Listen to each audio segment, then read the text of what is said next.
नमस्कार दोस्तों, मैं हूं करण शर्मा और आपका बहुत बहुत स्वागत है अपने अपने यूट्यूब चैनल लीगल पॉइंट में। आज हम एक बहुत ही दिलचस्प और महत्वपूर्ण केस के बारे में बात करेंगे। चलिए सबसे पहले केस की डिटेल्स जानते हैं। एनडीपीएस एक्ट मामूली दस्तावेजी गलतियों बरी होने का आधार नहीं। आज का हमारा अगला केस एनडीपीएस एक्ट यानी नशीले पदार्थों से जुड़े कानून से संबंधित है, जिसमें हाईकोर्ट ने एक महत्वपूर्ण फैसला सुनाया है। केस का शीर्षक राजेश कुमार बनाम स्टेट ऑफ हिमाचल प्रदेश।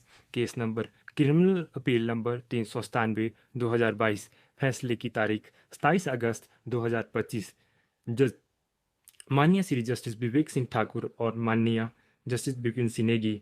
इस मामले में अपीलेंट राजेश कुमार को स्पेशल कोर्ट ने 1.5 किलोग्राम चरस रखने के आरोप में एनडीपीएस एक्ट की धारा 20 के तहत दोषी ठहराया था और उन्हें 11 साल कठोर कारावास की सजा सुनाई थी।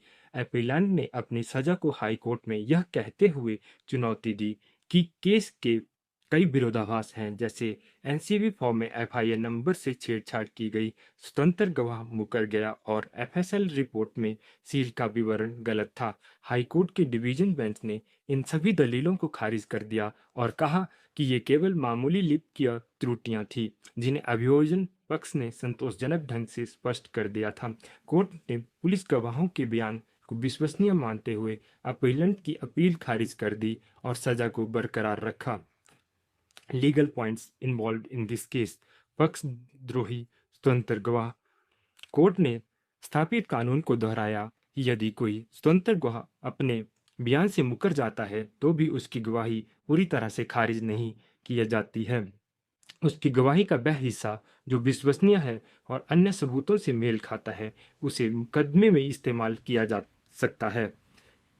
Link evidence. जिस पुलिसकर्मी ने सैंपल को एफएसएल तक पहुंचाया, अगर उसकी गवाही नहीं भी हो पाती है तो इसे अभियोजन के लिए घातक नहीं माना जाएगा। यदि मालखाना रजिस्टर की एंट्री और एफएसएल रिपोर्ट से यह साबित हो जाता है कि सैंपल के साथ कोई छेड़छाड़ नहीं हुई और वह सुरक्षित तरीके से लैब तक पहुंचा। दस्तावेज में मामूली त्रुटियां। एफएसएल रिपोर्ट में सील का विवरण एसयूआई की जगह एसआईयू लिखा जाना या एनसीबी फॉर्म की कॉपी में गलती से दूसरा एफआईआर नंबर लिखा जाना, जिसे बाद में एफएसएल ने स्पष्ट कर दिया हो, ऐसी मामूली लिपिकीय त्रुटियों को सजा पलटने का आधार नहीं बनाया जा सकता जब तक कि इसके केस की मूल कहानी पर कोई संदेह पैदा न हो। एनडीपीएस एक्ट की धारा 35 और 54 में तहत अनुमान। कोर्ट ने कहा कि एक बार जब अभियोजन पक्ष अभियुक्त के कब्जे से नशीले पदार्थ की बरामदगी साबित कर देता है तो कानून यह अनुमान लगाता है कि अभियुक्ति का मानसिक इरादा गलत था और वह पदार्थ उसी का है। इस अनुमान को गलत साबित करने का भार अभियुक्त पर होता है।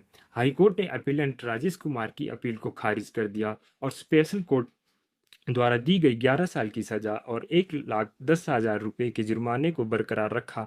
यह फैसला एनडीपीएस मामलों में सबूतों के मूल्यांकन के लिए एक महत्वपूर्ण मिसाल है।